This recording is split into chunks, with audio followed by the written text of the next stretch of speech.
Hi friends, welcome back to our channel. 3ാം ക്ലാസ്സിലെ മാത്സിലെ രണ്ടാമത്തെ ചാപ്റ്റർ ആയിട്ടുള്ള സംഖ്യകൾ കൂട്ടുകാർ എന്ന പാഠഭാഗമാണ് നമ്മൾ ഈ വീഡിയോയിലൂടെ നോക്കാൻ പോകുന്നത്.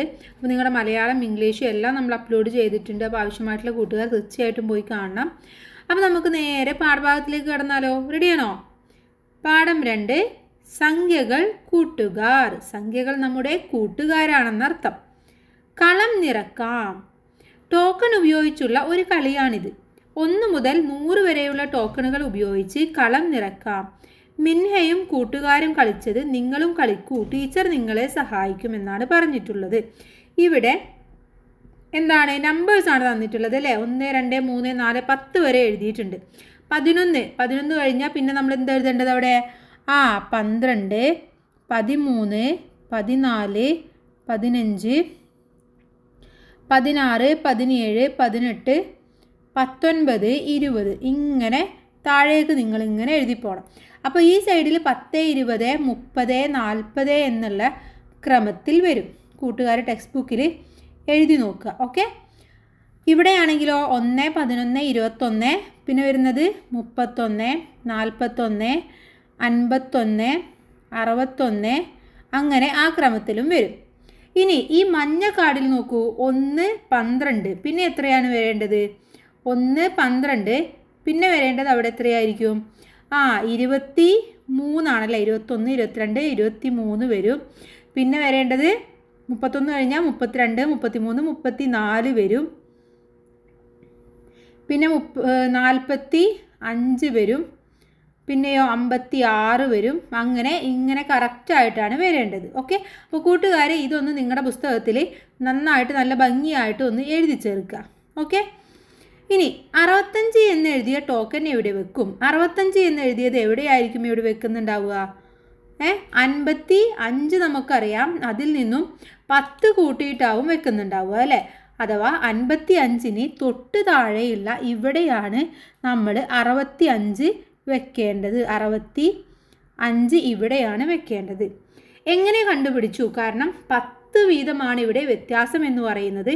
അപ്പോൾ 55ൻ്റെ കൂടെ 10 കൂട്ടുമ്പോഴാണ് 65 വരേണ്ടത്. അതുകൊണ്ട് 55ൻ്റെ തൊട്ട് താഴെയാണ് നമ്മൾ വെക്കേണ്ടത്. ഇനി 1 മുതൽ 100 വരെ എഴുതിയ ടോക്കണുകൾ യോജിച്ച കളങ്ങളിൽ വെക്കുക. മഞ്ഞ നിറമുള്ള കളങ്ങളിലെ സംഖ്യകൾ തമ്മിലുള്ള ബന്ധം എന്താണ്? അപ്പോൾ നമ്മൾ പറഞ്ഞു മഞ്ഞ നിറമുള്ളത് എന്ന് പറയുന്നത് ഇപ്പോൾ ഇവിടെ വരുന്നത് 56 ആയിരിക്കും. 56 ആയിരിക്കും. അതിന് തൊട്ട് താഴെ വരുന്നത് 67 ആയിരിക്കും. അപ്പോൾ നമ്മൾ എന്ത് ചെയ്യണം? ഇവിടെ വ്യത്യാസം കാണണമെങ്കിൽ 67 മൈനസ് 56 ചെയ്ത് നോക്കണം. അപ്പോൾ 10 ആണ് നമുക്കിവിടെ വ്യത്യാസം വരുന്നത്. അപ്പോൾ ഈ മഞ്ഞക്കളങ്ങളിലുള്ള നമ്പറുകളുടെ ഇത് എന്ന് പറയുന്നത് 10 വ്യത്യാസം വരുന്ന നമ്പറുകളായിരിക്കും. മനസ്സിലായില്ലേ? അപ്പോൾ തമ്മിലുള്ള ബന്ധം എന്താണ് എന്ന് കൊടുക്കണം. അത് 10 ആണ് ഇവിടെ വ്യത്യാസം എന്ന് നിങ്ങളിവിടെ എഴുതി കൊടുക്കണം. ഇനി മറ്റ് പാറ്റേണുകൾ കണ്ടെത്തി നിറം നൽകൂ എന്ന് പറഞ്ഞിട്ടുണ്ട്. അപ്പോൾ ലാസ്റ്റ് വരുന്നത് ഞാൻ പറഞ്ഞു 10, 20, 30, 40 എന്ന രീതിയിലായിരിക്കും. അപ്പോൾ ഇവിടെ വരുന്നത് എത്രയാണ്? 90, 80, 70. അപ്പോൾ നിങ്ങൾക്ക് വേണമെങ്കിൽ ഇതിന് ഒരു നിറം കൊടുക്കാവുന്നതാണ്. അതുപോലെ തന്നെ ഇവിടെ വരുന്നത് 1, 21, 31 എന്നുള്ള രീതിയിൽ. അപ്പോൾ ഇവിടെ 91, 81, 71, 61, 51 എന്ന രീതിയിലായിരിക്കും വരുന്നുണ്ടാവുക. അപ്പോൾ അവിടെയും നിങ്ങൾക്ക് വേറെ നിറം കൊടുക്കാവുന്നതാണ്. ഇനി രണ്ടാമത്തെ നോക്കൂ, സ്കൂൾ സ്റ്റോറാണ്. വില വിവര പട്ടിക. ഇവിടെ കുറച്ച് സാധനങ്ങളും അവയുടെ വിലയും തന്നിട്ടുണ്ട്. ഒന്നാമത് തന്നിട്ടുള്ളത് നോക്കൂ, ക്രയോൺസിന് 25 രൂപയാണ്. പേനക്കാണെങ്കിൽ 20 രൂപയാണ്. സ്കെച്ച് പെന്നിന് 40 രൂപ. നോട്ട്ബുക്കിന് 60 രൂപ. മാർക്കർ പെന്ന് 75 രൂപ. സ്കെയിൽ 5 രൂപ. ബ്രൗൺ പേപ്പർ 5 രൂപ. ഇങ്ങനെയാണ്. ഇനി ഒന്നാമത്തെ ചോദ്യം, മിൻഹ 100 രൂപക്ക് സാധനങ്ങൾ വാങ്ങി. ഏതൊക്കെ സാധനങ്ങളാകാം വാങ്ങിയത് എന്ന് ചോദിക്കുന്നുണ്ട്. അപ്പോൾ ഇവിടെ നമ്മൾ 100 രൂപ ആകുന്ന രീതിയിലുള്ള സാധനങ്ങളായിരിക്കാം. ഒന്നെങ്കിൽ മീര ക്രയോൺ വാങ്ങിച്ചിട്ടുണ്ടാവും 25 രൂപയുടെ. അതുപോലെ മാർക്കർ പെന്നും വാങ്ങിച്ചിട്ടുണ്ടാവും. അപ്പോൾ 25 പ്ലസ് 75 100 എന്ന് നമുക്ക് ഉത്തരം കിട്ടും. ഓക്കെ. അതുമല്ലെങ്കിൽ 60 രൂപയുടെ നോട്ട്ബുക്ക് വാങ്ങിച്ചിട്ടുണ്ടാവാം. ഓക്കെ. 60 രൂപയുടെ നോട്ട്ബുക്ക് വാങ്ങിച്ചിട്ടുണ്ടാവാം. അതുപോലെ സ്കെച്ച് പാക്കറ്റ് 40 രൂപയുടെ. 60 + 40 100 എന്നുത്തരം കിട്ടും. ഓക്കെ, അതല്ലെങ്കിൽ വേറെ ഒരു ഓപ്ഷൻ എന്ന് പറയുന്നത് 20 രൂപയുടെ പേന വാങ്ങിക്കാം, 25 രൂപയുടെ സ്കെയിൽ വാങ്ങിക്കാം, അത് കഴിഞ്ഞിട്ട് ഈ മാർക്കർ പെന്നും വാങ്ങിക്കാം. അപ്പോഴും 100 എന്ന് കിട്ടും. അപ്പോൾ പല രീതിയിലും ഇവിടെ മിൻഹക്ക് 100 രൂപക്ക് സാധനങ്ങൾ വാങ്ങിക്കാവുന്നതാണ്. മനസ്സിലായില്ലേ? അപ്പോൾ നമുക്കിവിടെ സിമ്പിളായിട്ട് വേണമെങ്കിൽ ഒരെണ്ണം എഴുതി കൊടുക്കാം. എന്തെഴുതാം? ഞാൻ കണക്കാക്കിയത് എന്നുള്ളിടത്ത് നമുക്ക് എഴുതാം note book. Okay, note book എത്രയാണ്? 60 രൂപ. അതുപോലെ തന്നെ സ്കെച്ച് നല്ലപോലെ കൂട്ടുകാരെ എഴുതണേ. Sketch 40, total 100. ഈ രീതിയിലും വാങ്ങാം. അല്ലെങ്കിൽ ചെങ്ങായി കണക്കാക്കിയത്. അപ്പോൾ ചെങ്ങായി എന്തൊക്കെ വാങ്ങിക്കാൻ സാധ്യതയുണ്ടെന്ന് നമ്മൾ ഇന്ന് നോക്കുക. ഒന്ന് മാർക്കർ അല്ലേ, ചെങ്ങായിക്ക് വേണമെങ്കിൽ മാർക്കർ വാങ്ങിക്കാം. മാർക്കറിന് 75. അതുപോലെ സ്കെയിലിന് 5. കൂടാതെ എന്ത് വാങ്ങിക്കാം? 20 രൂപയുടെ എന്തെങ്കിലും ഒന്നും കൂടെ വാങ്ങിക്കാം. അപ്പോൾ അവിടെ 20 രൂപയുടെ എന്താണുള്ളത് കൂട്ടുകാരെ?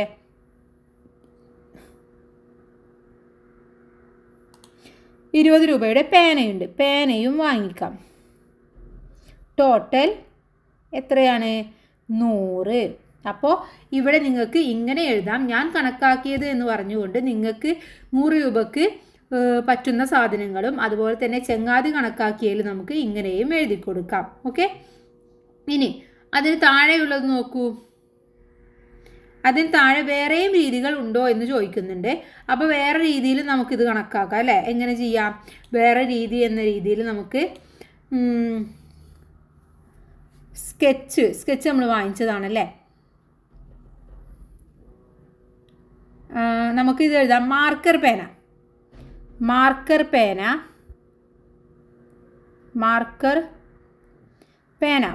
പേനയ്ക്ക് 75.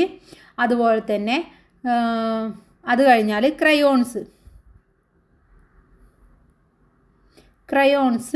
25. രണ്ടും കൂടെ കൂട്ടുമ്പോൾ 100. അപ്പോൾ ഈ രീതിയിലും നമുക്ക് ഇവിടെ നിന്ന് 100 രൂപക്ക് സാധനങ്ങൾ വാങ്ങിക്കാൻ കഴിയുന്നതാണ്. ഇനി അടുത്ത നോക്കൂ, പെൻസിൽ കമ്പനി എന്നുള്ളതാണ്. മിൻഹയുടെ അച്ഛന് പെൻസിൽ കമ്പനിയാണ്. 10 പെൻസിലുകളാണ് ഒരു പാക്കറ്റിൽ നിറക്കുക. 10 പെൻസിലുകൾ ഒരു പാക്കറ്റിൽ നിറക്കും. ഇനി 10 പാക്കറ്റുകൾ ഒരു പെട്ടിയിൽ നിറക്കും. ഒരു പാക്കറ്റിൽ 10 പെൻസിൽ, ഒരു പെട്ടിയിൽ 10 പാക്കറ്റ്. ഓക്കെ, അപ്പോൾ ഒരു പാക്കറ്റിലുള്ള പെൻസിലുകളുടെ എണ്ണം എത്രയാണ്? ഒരു പാക്കറ്റിലുള്ള പെൻസിൽ എന്ന് പറയുന്നത് 10.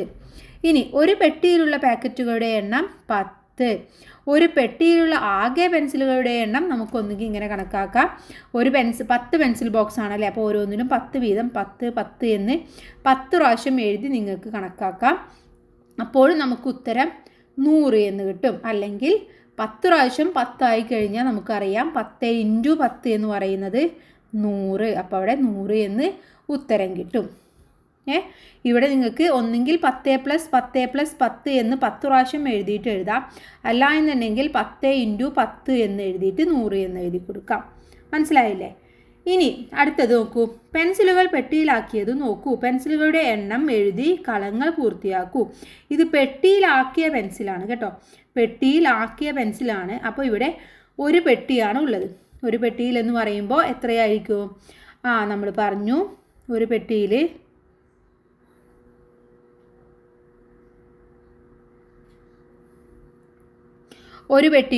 10 പെൻസിലാണ്. അപ്പോൾ ഇവിടെ ഒരു പെട്ടിയാണുള്ളത് അല്ലേ. അപ്പോൾ അവിടെ 100 ആയിരിക്കും ഉത്തരമായിട്ട് വരുന്നത്. 100 ഈ കള്ളിയിലാണ് നിങ്ങൾ എഴുതേണ്ടത്. ഇനി അടുത്തത് ഇവിടെ 2 പെട്ടിയാണ്, അഥവാ ഒരു പെട്ടിയിൽ 100 പെൻസിൽ. അപ്പോൾ 2 × 100 അഥവാ 200 പെൻസിൽ ഉണ്ടായിരിക്കും. ഇനി സിമ്പിളായിട്ട് നമുക്ക് നോക്കണമെങ്കിൽ ഒരു പെട്ടിയിൽ 100 ആണെന്ന് എണ്ണിയാൽ മതി. അപ്പോൾ എത്രയാണ്? 100, 200, 300, 400, 500. ഓക്കെ, അപ്പോൾ അവിടെ 500 എന്ന് എഴുതി കൊടുക്കാം. ഇനി അടുത്ത നോക്കൂ 100, 200, 300, 400. അപ്പോൾ അവിടെ 400 എന്ന് എഴുതി കൊടുക്കാം. അടുത്തതിൽ 100, 200, 300, 400, 500, 600. അപ്പോൾ 600 എന്ന് എഴുതി കൊടുക്കാം. ഇവിടെ 3 പെട്ടി 300. ഇനി താഴേക്ക് നോക്കൂ, ഇവിടെ എത്ര പെട്ടിയാണുള്ളത്? എത്രയാണ്? 100, 200, 300, 400, 500, 600, 700, 800. അപ്പോൾ ഇവിടെ 800. ഇനി ഇവിടെ നോക്കൂ 100, 200, 300, 400, 500, 600, 700. അപ്പോൾ ഇവിടെ 700 ആയിരിക്കും. 100, 200, 300, 400, 500, 600, 700, 800, 900. അപ്പോൾ ഇവിടെ 900. അടുത്ത ചോദ്യം നോക്കൂ, 10 പെട്ടിയിൽ എത്ര പെൻസിലുകൾ ഉണ്ടാകും? എത്രയായിരിക്കും? 100 ഇൻറ്റു ഒരു പെട്ടിയിൽ 100 പെൻസിലാണ്. 100 = 1000. അല്ലെങ്കിൽ നിങ്ങൾക്ക് ഇവിടെ എന്ത് ചെയ്യാം? 10 പെൻസിൽ ബോക്സ് വരയ്ക്കാം. എന്നിട്ട് 100, 200, 300, 400 അങ്ങനെ എണ്ണിയാലും നിങ്ങൾക്ക് 1000 എന്ന് ഉത്തരം കിട്ടും. മനസ്സിലായില്ലേ? ഇനി അടുത്തത് നോക്കാം. മേന്മ സ്റ്റോറാണ്. എന്തൊരു ഭാരം കുറച്ച് പെട്ടി ഇതിലേക്ക് മാറ്റാം എന്ന് പറയുന്നുണ്ട് അല്ലേ? മേന്മ സ്റ്റോറിലേക്ക് 1000 പെൻസിലുകൾ വേണം. എത്ര പെൻസിലുകളാണ്? 1000 പെൻസിലുകൾ വേണം. അപ്പോൾ മിൻഹയും അച്ഛനും 2 ബാഗുകളിൽ തുല്യമായ പെൻസിൽ വെച്ചു. ഓരോ ബാഗിലും എത്ര പെൻസിലുകൾ ഉണ്ട്? 1000 പെൻസിലാണ് വേണ്ടത്. അപ്പോൾ തുല്യമായി വെക്കുകയാണെങ്കിൽ ഒരെണ്ണത്തിൽ 500. കാരണം 1000ൻ്റെ പകുതി ആയിരിക്കും ഉണ്ടാവുക. അപ്പോൾ ഒരെണ്ണത്തിൽ 500 വെച്ചിട്ടുണ്ടായിരിക്കും. അടുത്തതിലും 500 വെച്ച് കാണും. അങ്ങനെ 1000, 500 + 500 എന്ന് പറയുന്നത് 1000 ആണ്. അപ്പോൾ അത് തുല്യമായിട്ട് അങ്ങനെ വെച്ചിട്ടുണ്ടാവും അല്ലേ? ഇനി ബാഗിൽ എത്ര പെൻസിലുകൾ വീതമുണ്ട്? അപ്പോൾ ഇവിടെ കൂട്ടുകാർ നോക്കൂ, ഈ ബാഗിൽ എന്ന് പറയുന്നത് എത്രയാണ്? ഇതിൽ 300 ഉണ്ട്, ഇതിൽ 700 ഉണ്ട്. അപ്പം 300 + 700 എന്ന് പറയുന്നത് 1000 ആണ്. ഇനി ഇവിടെ 100 ഉണ്ട്, പക്ഷേ ഇവിടെ ഇതിൽ എത്രയാണെന്ന് നമുക്ക് അറിയില്ല. പക്ഷേ 1000 ആണ് ടോട്ടൽ എന്ന് തന്നിട്ടുണ്ട്. അപ്പോൾ നമ്മൾ എന്താ ചെയ്യേണ്ടത്? വലിയ സംഖ്യയായ 1000ത്തിൽ നിന്ന് ഈ 100 കുറക്കുക. അപ്പോൾ നമുക്ക് 900 എന്ന് ആൻസർ കിട്ടും. അപ്പോൾ ഇവിടെ ഉള്ളത് 900 ആണ്. കാരണം 900 + 100 ആണ് 1000. അടുത്തത് 1000 ആണ്, പക്ഷെ അത് എത്രയാണെന്ന് രണ്ടിലും തന്നിട്ടില്ല. അപ്പോൾ നമുക്ക് എന്ത് ചെയ്യാം? 500 വെച്ചിട്ട് എഴുതാം. ഇവിടെയും എഴുതി കൊടുക്കണേ 500. ഇനി അടുത്തതും 1000 ആണ്. അപ്പോൾ നമുക്ക് എന്ത് ചെയ്യാം? 1000നെ വേറെ രീതിയിൽ ഡിവൈഡ് ചെയ്യാം. ഒന്നുകിൽ നമുക്ക് 600, 400 എന്ന രീതിയിൽ എഴുതാം. 600ഉം 400ഉം 1000 ആണ്. ഓക്കെ, അപ്പോൾ നമുക്ക് 1000 എന്ന് ഉത്തരം കിട്ടും. അപ്പോൾ ഈ രീതിയിലാണ് കൂട്ടുകാരവിടെ എഴുതി കൊടുക്കേണ്ടത്. ഇനി നന്മ സ്റ്റോറിലേക്ക് 800 പെൻസിലുകൾ കൊടുത്തു. 2 ബാഗിലായാണ് കൊടുത്തത്. ഓരോ ബാഗിലും എത്ര പെൻസിലുകൾ? താഴെയുള്ള പട്ടിക പൂർത്തിയാക്കണം. ഇപ്പോൾ 800 പെൻസിലാണ് നമ്മൾ കൊടുത്തത് അല്ലേ? അപ്പോൾ 800 പെൻസിലാകുമ്പോൾ ഒരു പെട്ടിയിൽ 400ഉം 400ഉം വീതം 800 ആക്കിയിട്ടുണ്ട്. ഒരു പെട്ടിയിൽ 100 ആണുള്ളത്. അപ്പോൾ 800 - 100 ചെയ്ത് നോക്കുക. 800 - 100 എത്രയാണ്? ഉത്തരം കിട്ടുന്നത് 700 എന്ന് കിട്ടും. ഇനി അടുത്തതും 800 ആണ്. അതിന് നമുക്ക് എങ്ങനെ വേണമെങ്കിലും എഴുതാം. അപ്പോൾ നമുക്ക് ഇവിടെ എന്ത് ചെയ്യാം? ഒരു 300 അല്ലേ? 300 നമ്മൾ കൊടുത്തു. അപ്പോൾ എങ്ങനെ കാണണം? 800 - 300 എത്രയാണ്? 500 ഉണ്ടാവും. അപ്പോൾ അവിടെ 500 എന്ന് എഴുതി കൊടുക്കുക. അടുത്ത് ഒരെണ്ണം കൂടെ നമുക്ക് കാണണം. അത് നമുക്ക് വേറെ രീതിയിൽ വേണമെങ്കിൽ എഴുതാം. ഒന്നെങ്കിൽ 200, 600 എന്ന രീതിയിൽ എഴുതാം. ഓക്കെ, അപ്പോഴും 800. ഉത്തരം 800 ആയിരിക്കണം നമുക്ക് കിട്ടേണ്ടത്. നമുക്ക് ഏത് രീതിയിൽ വേണമെങ്കിലും അതിനെ കൊടുക്കാവുന്നതാണ്. ഓക്കെ, മനസ്സിലായില്ലേ? ഇനി 100കളുടെ കൂട്ടങ്ങളായി എക്കി എഴുതൂ എന്ന് പറഞ്ഞിട്ടുണ്ട്. ഇത് നമ്മൾ നേരത്തെ കണ്ട പോലെ തന്നെയുള്ള ഒരു പ്രവർത്തനം തന്നെയാണ്. അപ്പോൾ നമുക്കിതൊന്ന് എഴുതി നോക്കാം. 1 എന്ന് പറയുന്നത് 300 + 400, അപ്പോഴും നമുക്ക് 700 കിട്ടും. ഇനി 700 കിട്ടുന്ന മറ്റൊരു രീതി നമ്മൾ എഴുതി കൊടുക്കണം. എന്തെഴുതാം നമുക്ക്? 350 + 350. ഓക്കെ, 50. ഇനി 700നെ വേറെ രീതിയിൽ എഴുതി നോക്കൂ. വേറെ എങ്ങനെ എഴുതാം? 200 + 500, അപ്പോഴും 700 ആയിരിക്കും. ഇനി അടുത്തൊരെണ്ണം നോക്കൂ. 900 ആണ്. 900നെ നമുക്ക് ഒന്നുകിൽ 500 + 400, അതല്ലെങ്കിൽ നമുക്ക് 450 + 50 എന്ന രീതിയിൽ എഴുതാം. ഇനി അതുമല്ലെങ്കിലോ 100 + 800, ഓക്കെ, അല്ലെങ്കിൽ 700 + 200. കൂട്ടുകാരത് കറക്റ്റ് ആണോ എന്ന് ചെയ്ത് നോക്കണേ. ഇങ്ങനെയൊക്കെ നമുക്ക് എഴുതാവുന്നതാണ്. ഇനി താഴെ 600 തന്നിട്ടുണ്ട്. 600നെ നമുക്ക് എങ്ങനെ എഴുതാം? 600നെ നമുക്ക് 300 + 300,